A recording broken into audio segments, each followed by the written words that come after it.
According to a famous leaker, Samsung is currently testing two variants of selfie cameras for the upcoming Galaxy S21. One with 48 megapixel sensor and another with 12 megapixel one with an optical image stabilization. The Galaxy S21 has already been rumored to feature an impressive under-screen selfie camera. Whether or not Samsung will be able to feature a large sensor with an optical image stabilization while implementing this new under-screen technology, we will find out in the coming months.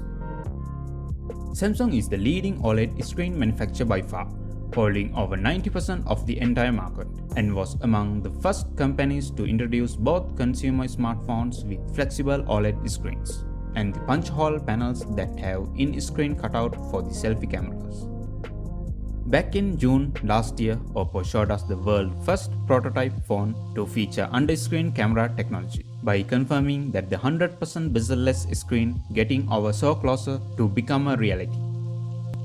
In addition, LG filed a patent for an under-screen selfie camera 2 months later, assuming that the race to bring this new technology to market has long started. Meanwhile, it is being reported that the Samsung has no plans to delay the launch of Galaxy Note 20 series phones or the Galaxy Fold 2. Company is reportedly on track to launch both the phones as per schedule in August. Samsung is expected to power the Galaxy Note 20 with the flagship Qualcomm Snapdragon 865 processor.